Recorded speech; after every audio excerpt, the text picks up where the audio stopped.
The Barefoot Lawyer Reports on China invites you to check out the Center for Human Rights website at humanrights.catholic.edu. There you can find our latest episodes, articles about human rights in China, important events, and information about our annual essay contest for students. Go to humanrights.catholic.edu. Hello, everyone. Welcome to another episode of the Barefoot Lawyer Reports on China. My name is Will Deathridge, the producer. Joining me, as always, is Chen Guangcheng. Hello, everyone. Hello, Will. Thank you, everyone, to keep listening to our podcast. Yeah, and today, as of recording this, the Communist Party has a fairly significant event coming up in early March. Guangcheng, can you describe what's happening? Yeah. It is the CCP's annual convention. Every year, before the convention, they crack down on protests and speech that is against the party. They call this with sensitive time. In the past, the CCP started the sensitive time a week before the convention. Then they changed it to 2 weeks before. Now it is a month before. So, Guangcheng, can you talk more about what happens during this sensitive time? Yeah, when the sensitive time starting, the CCP asked all the activists who live in Beijing to go to another province or some rural China with the special police. Why is that? Yeah, because they don't want them to stay in Beijing. The CCP worried that they will try to disrupt the convention. Yeah. Okay. And if you disagree, the CCP will put them under house arrest. The CCP will order the police stay outside your building. Even sometimes they just sleep outside your door. And if the people, they are a petitioner, which is, what's a petitioner, Guangcheng? Yeah, different petitioner, for example, maybe before the CCP tear down their house, but not give them enough money. They ask the government to resolve the problem, to get justice. So what happens to the petitioners? First, the CCP will ask the rural China government to put them under house arrest. Wow. And if the petitioner comes to Beijing, the CCP asks the rural government police to chase them. And if they found them on the way to Beijing, they will force them back. Maybe our listener know when the CCP put me in prison, my wife, Wei Jing, tried to go to Beijing several times. The CCP arrested her on the way and beat her a lot. Yeah. One person, her name is Yan Xiuhong. She lives in Heilongjiang province and Qiqihara city. That place close to Russia, very far from Beijing, right? And because she is a petitioner, the CCP asks the rural China regional government to put her under house arrest.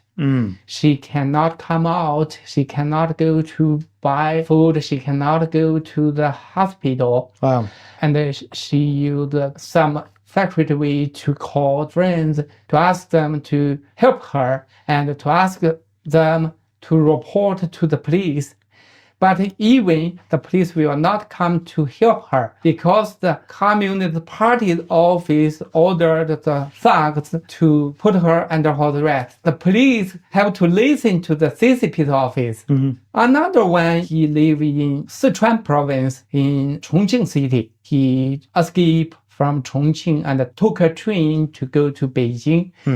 Yesterday, he came out the train station in Beijing and the thugs stop him and force him back on the train. Yeah, that is happening a lot like this in China. Yeah, and of course, every year CCP spend a lot of money to do that. They want to spend money to do surveillance, but they don't want to give the money to Chinese people to resolve the problem, right? So, Guangcheng, you mentioned that this has been going on for a month leading up to the convention. Yeah. How long does sensitive time last? Until the end of the convention, or? Yeah, after the convention ends, after 2 or 3 days, they will stop the sensitive system. Question: how long is the convention again? the two conventions usually use 10 or 11 days. Got it. But because the sensitive days start earlier, it's usually more than the convention times.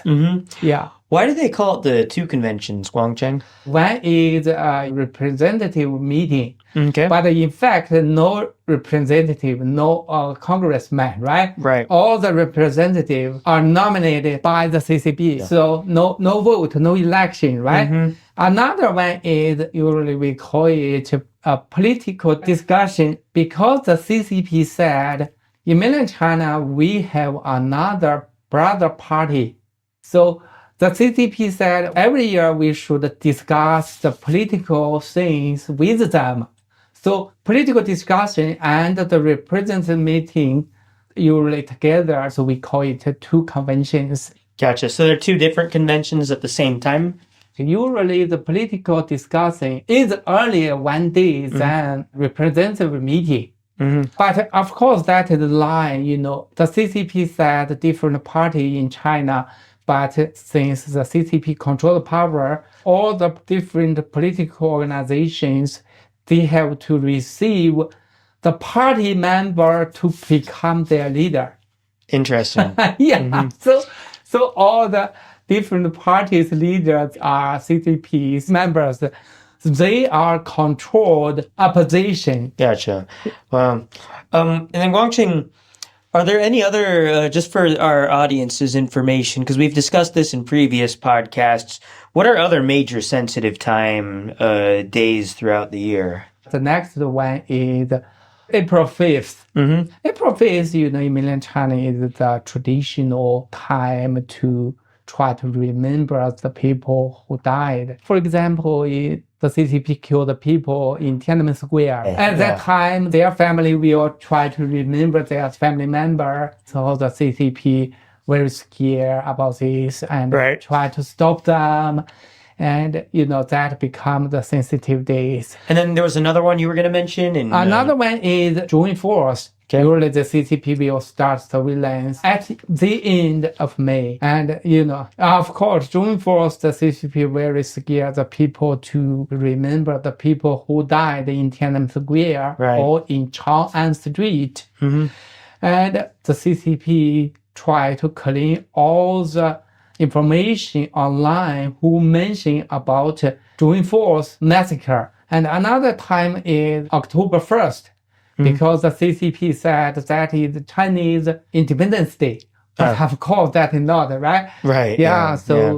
We've covered some of them in our previous podcasts. We encourage you to check them out on our website at humanrights.catholic.edu.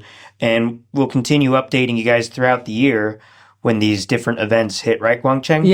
Yes, we will continue to, if we got more news about this, to let you understand in mainland China, the party is above the law. The CCP always try to control the people and try to change the law and the constitution. Right.